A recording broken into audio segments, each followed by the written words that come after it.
I knew a friend of mine had struggled in the past, so I wanted to find out more. We've known each other for quite a while, but we've never talked frankly about your addiction to gambling before, have we? Well, I haven't really spoken about it. I've tried to write about it, but it's something it means too much to be funny about it, I guess. It's part of my life pre-comedy, I guess.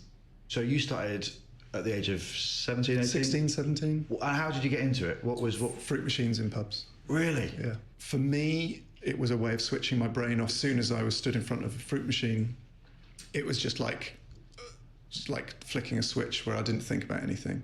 What made you go to Gamblers Anonymous?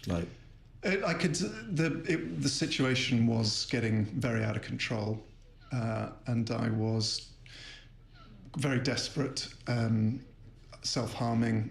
So this would have been around sort of 99, 2000.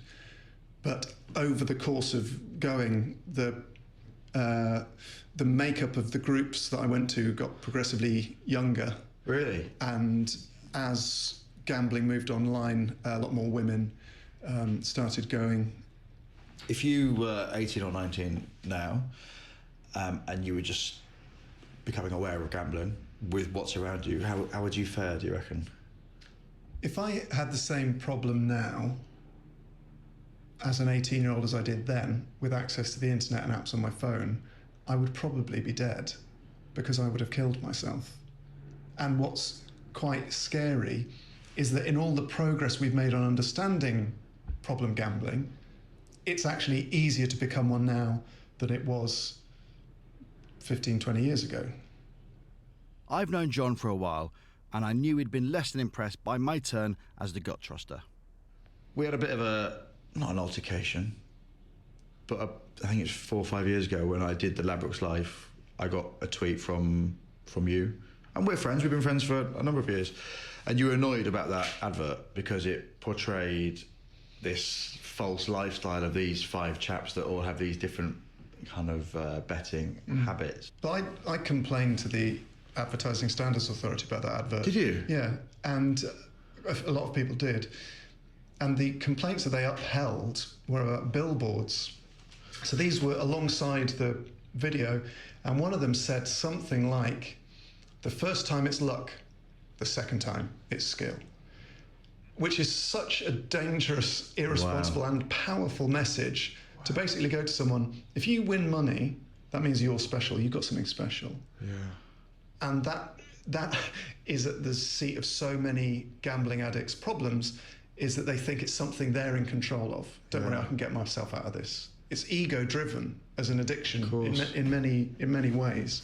They're trying to create an image of gambling as normal as going to a fish and chip shop, having a pint, whatever. Because what happens is that, say those 5 people in that advert were real, one of them gets a gambling addiction.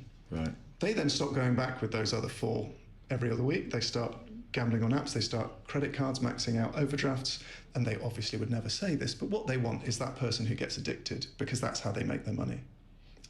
I'm on this journey where I've got to try and beat the bookies, got £7,500. What's your take on that? What do you think of it? Imagine that's your kids' trust fund, and then you try and get that back by remortgaging your house without your partner knowing. And imagine you try and get that back by taking out credit cards, and then imagine your life falling apart. I guarantee this will not make the final cut. How did you feel after that chat with John? It was interesting because I've been friends with John for a while, and he's mentioned a gambling addiction before, but I just didn't realise it was to that extent. And from such a young age as well. Do you know what I mean? Not wanting to, but is it a lad that went to Oxford? You just don't